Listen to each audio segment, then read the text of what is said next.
subsídios. Lições Bíblicas Adultos. Glória a Deus, eu quero louvar a Deus pela vida de todos os inscritos aqui do canal Rascunho DVD. Eu sou o pastor Edivaldo Pereira.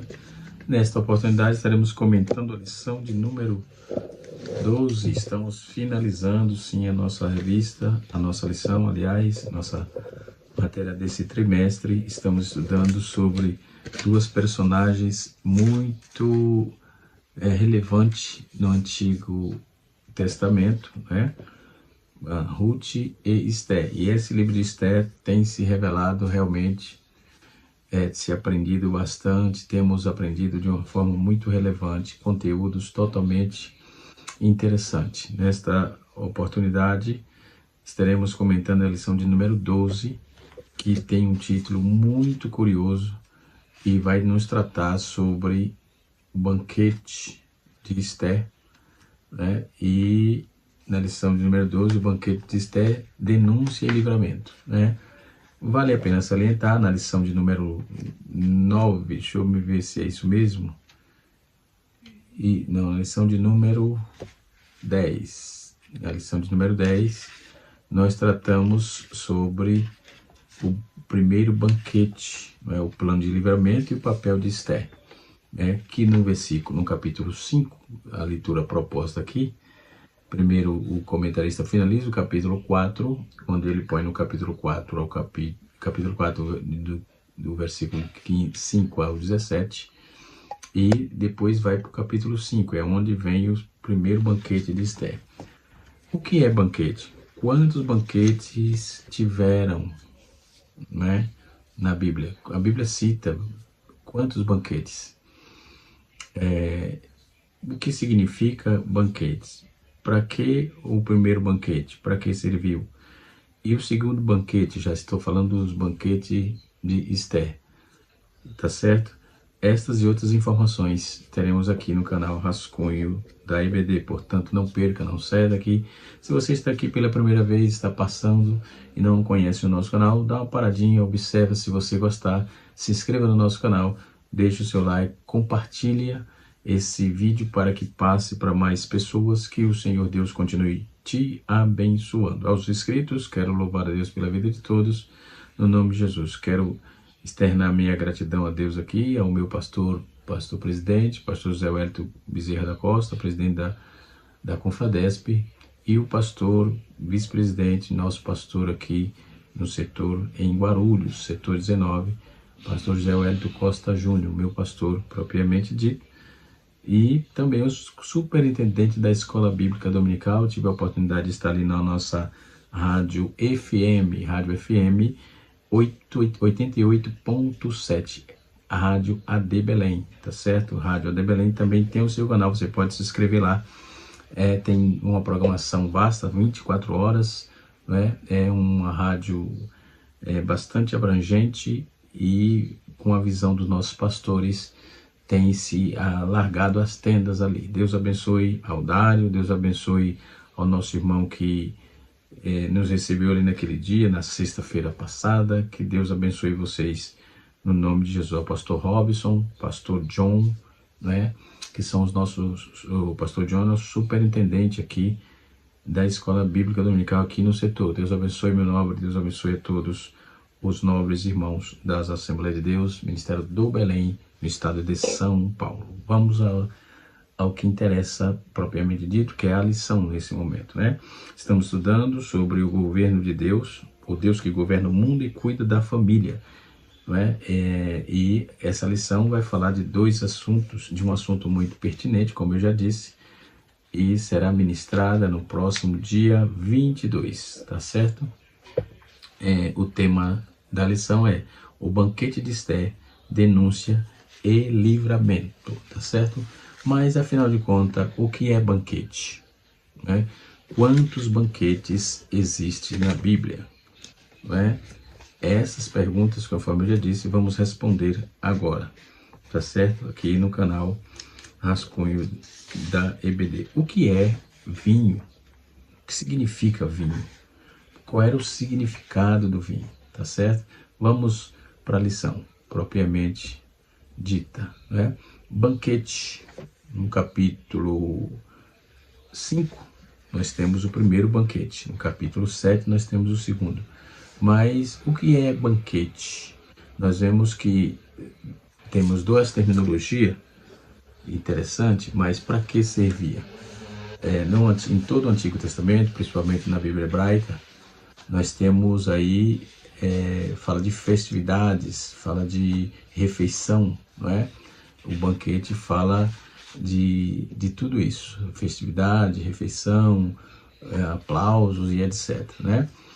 E nós temos que, primeiro ponto, nós temos o banquete, com ênfase no anfitrião e o participantes humanos, né? O anfitrião é quem faz a festa e o participante é quem é convidado, né? Isso temos esta base. Outro ponto de partida são eventos apresentados. Esse texto no hebraico diz mister. Mister quer dizer festa ou festividade ou banquete, como no caso no casamento de Sansão, por exemplo, em Juízes capítulo 14. Depois nós temos uma ênfase na comunhão com a divindade. Esse já é um outro banquete. A ênfase na comunhão com a divindade, né? Esta divindade pode ser Yahvé, por exemplo, como um anfitrião, identificado como Bagim, Hagim. Hagim quer dizer festivais, como no caso a festa da Páscoa, né? E também temos o Ma'adim. O Ma'adim é tempos determinados, como as festas solenes, lá pautado no capítulo de número 23 do livro de Levítico, né? Tem uma obra de Jonathan Green que vai nos apontar uma obra interessante. Ele faz um panorama de todas as festividades dos dias bíblicos, principalmente pautado na Bíblia hebraica. Tem um outro material que eu gostaria de fazer menção aqui, que é este material aqui, de George Forré. Também traz bastante informação sobre estas temáticas de festividades e calendários festivos, tanto humanos quanto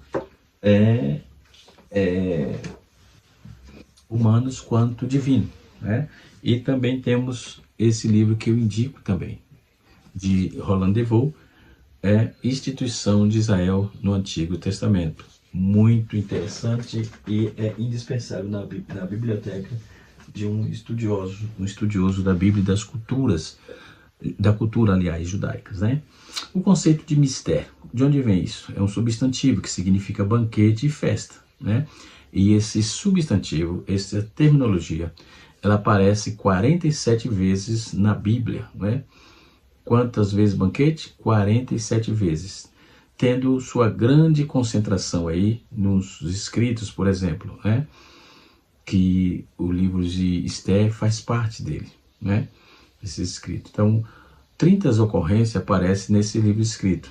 Porém, embora que com destaque, vamos ver, no livro de Gênesis aparece 7 vezes essa questão de banquete. Então, é um substantivo derivado da raiz hebraica, que é satar, que quer dizer beber, né? Para ficar alegre e etc e tal. Ou seja, é um motivo de festividade, destacando o ato de beber como principal atividade na celebração festiva. Então, concluí aí esse análise dizendo que dentro desse contexto bíblico, um banquete festivo pode ser, portanto, reconhecido apenas pelo uso ou por estar em atividade central nas mais importantes banquetes. Este é capítulo 3, versículo de número 15, versículo de número 7, verso 1, Daniel 5, verso de 1 a 4, Daniel 5, verso 23, Jó capítulo 1, Neemias capítulo 8 e assim sucessivamente. O comentarista da lição, no livro de apoio, ele deu muita ênfase aliás, importante, sobre o banquete do vinho, né? Que é o segundo banquete. Então, depois desse escopo de informação, nós vamos aí para a nossa lição de forma mais abrangente, tá? É muita informação e para entendermos tudo isso, precisamos ter sim, é um tempo hábil para expor toda essa questão. Mas vamos aí para a questão de Esté propriamente dita. Nós temos aí o banquete dos reais da Bíblia, nós temos o vinho como elemento crucial do banquete, né? A primeira parte é a parte da dieta desse banquete, depois nós temos o excesso hiperico, é quando há embriaguez, né? Também a Bíblia trata disso, repugnando, claro, né? Depois nós temos a questão do coração alegre. Temos a característica também dos banquetes propostos, principalmente o banquete de Esté, o gênero literário, o banquete e os motivos literários, os temas associados ao banquete. Primeiro banquete nós temos o poder e afirmação da realeza. No segundo nós temos a inversão de papéis e destino, né? Depois nós temos também o banquete do rei. No livro de Esté nós temos vários banquetes. Nós vamos ver o primeiro banquete é uma exposição dinâmica do poder e honra. Então a ideia de quando Assuero chamava para um banquete era para expor, sim, a sua honra, enfim. Quando Vasti teve problema, ela foi chamada no capítulo 1, versículo 10 a 22, que era chamado o banquete do julgamento. Então, esse juízo sobre Esté, houve também um banquete para lançar esse juízo, para vaticinar esse juízo, né? Temos também um banquete do poder, que é um controle e julgamento, que está pautado no capítulo 1, também de Esté, no seu verso de número 5 ao verso 8. Né? Depois, também o rei fez um banquete para Esté, temos no capítulo 2, versículo de número 18, né? E também temos Assuero e Amã, eles brindam a destruição dos judeus por meio de um copo de vinho, uma taça de vinho, no capítulo 3, no seu verso 15. Nós vamos ver que eles estão brindando esse plano malicioso, esse plano maléfico de Amã, né? E Assuero, consequentemente, né? Para destruir o povo judeu. Depois nós temos o banquete da rainha. Primeiro teve o banquete da rainha Esté, depois teve da rainha Vasti, aliás, depois o banquete da rainha Esté, né? Então, quando vamos ver nesse banquete da rainha Esté, nós vamos observar, no banquete da Vasti, por exemplo, que foi o primeiro banquete, nós vamos observar dentro de um contexto básico e lógico da Escritura, nós temos aqui o banquete de Vasti. Também a rainha Vasti deu um banquete às mulheres da casa real. Capítulo 1, versículo 9. O terceiro e último banquete mencionado no capítulo 1, então teve 3, só no capítulo 1 teve 3 banquetes, né? Nós podemos observar que foi promovido pela rainha Esté. Os 2 primeiros foi promovido por Assuero, ou Xerxes, ou Atarxerxes, enfim, os nomes, essa é a mesma pessoa, né? Como já em vídeos anteriores falamos a diferença do hebraico e do persa, não é isso? Então vamos lá. É dela a primeira iniciativa de fazer um banquete. E essa iniciativa, esse banquete, é chamado de Misté, né? É uma ação exclusiva ao rei. Do rei, era só os reis ou a rainha que podia fazer essa ação exclusiva nesse quesito aqui, né? Era para um público que não foram considerados nos banquetes de Assuero, por exemplo. As mulheres, por exemplo. Apesar de ser outro banquete para um público diferente, o texto aparece e estabelece uma ligação entre os banquetes do rei, né?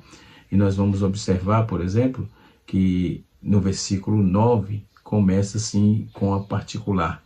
Um texto traduz também como também, né? Ou seja, uma marca de mudança, de transcrição, de descrição, aliás, dos eventos. Então, transcreve-se tudo, tá certo? Nós temos aí também o banquete de Esté, esse é o banquete de Vasti. E o banquete de Esté, nós temos os 2. Então, a saber, no capítulo, fiz uma anotaçãozinha aqui no meu bloquinho de nota, né? Os 2 banquetes de Esté. Primeiro, no capítulo 5, verso de 1 a 9, ela faz uma tratativa e o ambiente ali era um ambiente favorável para revelar sua identidade judaica e pedir a salvação do seu povo, né? Esse era o primeiro ponto, né? Nesse contexto, no livro, vamos encontrar esses 2 banquetes promovidos pela nova rainha, que no caso é Esther, né, como já disse. Então esses dois banquetes são motivados pelo contexto lá no capítulo 4, onde Esther recebe pela primeira vez a notícia sobre o decreto de Amã. Então ela soube no capítulo 4, já no capítulo 5 ela já traz já convoca esse banquete, porque ela já tinha essa autoridade, então ela já convoca esse banquete para poder já começar a traçar um plano para livrar o seu povo, né? Então, em Esther recebe pela primeira vez a notícia, ela recebe ali de que os judeus, Mordecai se encarrega de levar essa notícia, né? Ou Mardoqueu, no caso, né? E dentro desse contexto, nós podemos observar que a importância desse banquete, desses dois banquetes, foi crucial. Primeiro, ela faz essa tratativa e o rei já tinha feito um banquete para ela. Não era a primeira vez que ela tinha participado do banquete na corte, não. Porque quando ela foi escolhida, havia um banquete também, tá certo? Foi um banquete, mas ela convocando, propriamente dita, foi no capítulo 5, quando ela chega no palácio do rei, no pátio, e o rei estende o cetro, e ela tem a autoridade aí, a incumbência de entrar no pátio, né, entrar até o rei para falar com ele sobre e formalizar o convite, né? Nós vamos ver que ela sabe dessa notícia, e ela chega até ela, onde ela estava no harém, e ela é convocada, e a convoca para agir a seu favor. Ou seja, Mardoqueu trouxe essa ideia usando a sua posição. Isso está no capítulo 4, verso 14, e em resposta Esther convoca um jejum de 3 dias. Veja bem que dentro do contexto todo, não é só a história, tem a espiritualidade, tem a ação de Deus em todo o contexto, porque ela, sendo judia, ela convocou 3 dias de jejum, né? E todo o povo judeu que estava naquela província de Suzã, naquela região de Suzã, que no reino persa, que era 127 províncias, né? Mas especificamente Suzã. Na sequência, ela coloca a própria vida em risco e entra na presença do rei sem ser chamada, no capítulo 4, verso 11. Então ela vai e se coloca na posição. E quando Mardoqueu ficava questionando por meio do seu correspondente, ela disse: eu não posso, o rei não me disse nada, tem 30 dias que ele não me diz nada. Mas ela disse: eu vou lá, se ele estender o cetro eu vou arriscar a vida, né? Porque se o rei não chama, não tem um convite formal, chegasse no pátio já era mandada para exterminar, e tinha que morrer. É assim que diz o texto. Ela disse: eu vou lá, arriscou. Quando ela chegou, que o rei viu ela de longe, ele estendeu o cetro e ela teve acesso até o rei. Ela convocou o jejum de 3 dias por esse fator, e na sequência ela colocou toda a sua vida em risco e foi à presença do rei. Quando pergunta sobre a sua intenção, ela convida o rei e Amã para um banquete. O outro ponto importante é que ela convidou os dois, o rei e Amã, tanto para o primeiro quanto para o segundo. O primeiro é para expor as suas necessidades, a necessidade do seu povo, a necessidade do judeu, né? O primeiro, no caso, era para revelar que ela era judia e pedir a salvação do seu povo, ou melhor, né? E dentro dessa proposta, nós temos aí, dentro dessa questão, no capítulo 4,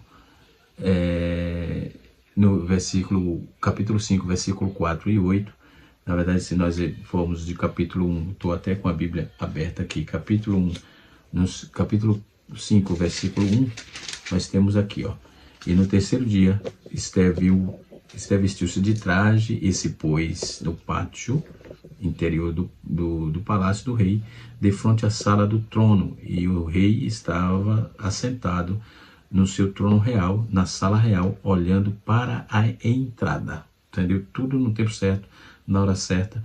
Aí o versículo 2 diz: e sucedeu que, vendo o rei e a rainha Esther, que estava em pé no pátio, ela alcançou o favor perante ele, e o rei estendeu para Esther o cetro de ouro que tinha na sua mão. E Esther, pois, chegou e tocou na ponta do cetro. Então o rei lhe disse: o que tens, rainha? Qual é a tua petição? Até metade do teu reino te dará. Nós vamos ver. E ela respondeu: se parecer bem ao rei, venha hoje com ao banquete que lhe preparei. Então, esse é o primeiro banquete. Então, ela só entrou lá para fazer um convite. Só entrou para convidá-lo, né? E no versículo de número... E respondeu Esther: se parecer bem ao teu rosto, venha hoje com Amã, né? Para um banquete que eu lhe preparei. No verso 6, no verso 5, diz: então disse o rei: avisai a Amã imediatamente para que cumpra a vontade de Esther. Ponto. Vieram, pois, o rei e Amã ao banquete. Novamente o rei disse a Esther, no banquete do vinho: qual é a tua petição? E te será concedida até o teu desejo, e te dará, ainda que seja metade do reino, do meu reino. E respondeu Esther: eis a minha petição e o meu desejo. Verso 8. Se tenho alcançado o favor do rei, e se me parece bem ao rei concede-me a minha petição, cumpre o meu desejo, venha o rei com Amã ao banquete, e se-lhe-ei de preparar amanhã, então responderei segundo a permissão do rei. Versículo 9. Naquele dia Amã saiu alegre e de bom ânimo, porém, vendo Mardoqueu na porta do rei, e que não se levantara e nem se movera diante dele, se encheu de furor contra Mardoqueu. Esse texto é a formalização do convite, né, principalmente no verso 9, até o verso 9 do capítulo 5, versículo 1 a 9. Aqui tem a formalização do convite. Como eu já disse, ali naquele banquete teria o vinho, né? Todo o vinho é um sinônimo de honra para os seus convidados, obviamente. Esses banquetes embora os banquetes sejam um passatempo preferido dos persas, no caso, já na historicidade já se tratava disso, né? Vale destacar aqui os promovidos por Esther. Então, todos esses banquetes que eu falei de 47, vamos destacar 2, tá certo? Muito bem. Então, para que os banquetes, né? Conforme eu já disse, quero lembrá-los aqui, como os outros aqui estão propostos, não são meramente numa ocasião de satisfazer o paladar, pelo contrário, né? Nós vamos ver que na Pérsia os banquetes eram vitrine, né? Na Pérsia os banquetes eram a vitrine, o protocolo social, apropriadamente para a petição e negociações sérias. Então ela entendeu que o processo era sério, entendeu que a ameaça era séria e que era totalmente uma realidade se não tomasse uma atitude. Ela convocou os banquetes para essa questão. Seguindo aí a linha de pensamento, de raciocínio historiográfico bíblico, da historiografia bíblica, seria razoável aí aos banquetes de Esther como parte de uma estratégia de intercessão pelo seu povo, né? Ao usar a mesa do banquete, Esther ela repete aí os modus operandi persas. Ela teve que entrar nisso. No entanto, ela não, aliás, repete, apesar de um banquete real, né? Tal como fez Vasti. Em seus banquetes, Esther demonstra também habilidade em suas palavras, dentro da retórica, né? E o conhecimento de poder político e judicial relacionado à mesa. Isto fica mais evidente quando se observa as várias repetições de palavras, temas, ideias e ações. Elas, entre essas cenas do banquete e tal, as outras partes do livro, em especial o banquete de Assuero, né? Podemos observar, é sabido de nós outros, né, que as repetições exercem um papel importante na narrativa bíblica. A repetição faz parte, né? Tem um comentário chamado David Guhr e Dana Forel. Eles trabalham em sua obra, que foi publicada em 1993, eles trabalham muito essa questão das narrativas de repetições bíblicas. Um argumento de repetição, frase, sentença e a mesma ocorrência de palavras, né, que se enquadra aí dentro desse conceito. Então, isto posto, nós vamos trabalhar aí essa questão dos banquetes, né, de Esther. O segundo banquete está no capítulo 9, capítulo 7, né? Então, na lição de número 12, nós vamos observar a importância disso. O texto áureo diz assim: como ribeiro d'água, assim é o coração da ira assim é o coração do rei na mão do Senhor, e tudo quanto quer se inclina. Isso é quando o homem está na mão de Deus, né? No capítulo 7, no seu verso de 1 a 10, nós, como eu já disse, traz o enfoque de todo desse banquete. No capítulo 5, o banquete era formalizar a identificação. Já no capítulo 7, era para pedir um juízo, né? Uma justiça, né? E nós vamos ver, o banquete ela ia denunciar isso, né? Ao rei, né? Porque o rei já sabia de tudo, das informações pertinentes no capítulo 6, e agora no capítulo 7, diz o texto: vindo, pois, a mão ao banquete para beber vinho com a rainha Esté, e disse ao rei a Esté: segundo dia do banquete do vinho, qual é a tua petição, a rainha Esté? O que te dará? Qual é o teu requerimento? Até a metade do reino. Ele reafirma que até a metade do reino ela teria direito, ele daria. Então respondeu a rainha Esté: disse ao rei, achei graça aos teus olhos, se bem parece ao rei, dar-se-á-me-ia a minha vida como petição, e ao meu povo como meu requerimento, porque estamos vendidos, e o meu povo, eu e o meu povo, para nos destruir, matarem e lançarem a parte, e lançarem a perder. E se ainda por servos e por servas nos vendesse, calar-me-ia, ainda que o opressor, né? Ainda que o opressor não se recompensaria a perda do rei. Então falou o rei Assuero e disse à rainha Esté: quem é este? De onde está, cujo coração instigou a fazer assim? E disse Esté: o homem, o opressor e o inimigo é este mau Amã. Ela já deu a qualidade do cidadão. Então Amã se perturbou, e o texto diz que o negócio ali acabou para ele. Acabou para Amã. Não tinha mais ambiente para Amã aí, tá certo? Então, como já dissemos, nessas definições de texto, nessa lição, nós vamos observar, né, se no capítulo, a sequência da exaltação de Mardoqueu, né, e a humilhação de Amã, essa definição do termo livramento, por exemplo, foi o que vem à tona na nossa lição, que é a denúncia, livramento. Denúncia é um termo que é definido aí pelo nosso dicionário como um ato ou efeito de denunciar a acusação em que se atribui a alguém, ou fala ou falta ou crime, né? Então, no livro de Esté, nós vamos ler três graves denúncias. Primeira, quando Mardoqueu descobriu a conspiração de Bigtã e Teres, que eram eunucos e da guarda, e o fez aí a saber. Nós vamos ver Esté capítulo 2, versículo 21 a 23. A segunda gravidade desse problema é quando Amã denunciou ao rei Assuero, aos judeus, que os judeus não obedeciam às leis persas. Capítulo 3, versículo de número 8. E a terceira denúncia feita, se eu estou falando de denúncia, a primeira denúncia foi Mardoqueu, que denunciou Bigtã e Teres. A segunda foi Amã, que denunciou os judeus porque não obedeciam à lei persa. E a terceira é a denúncia feita pela própria rainha Esté ao rei Assuero, denunciando o plano maligno de Amã e o plano maligno de matar o povo judeu. E aí vem a questão do livramento, né? Denúncia e livramento. O termo denúncia, esse termo deriva-se do verbo livrar, né? Dentro do dicionário bíblico, o dicionário etimológico da nossa língua portuguesa, define aí como livrar-se, soltar, escapar.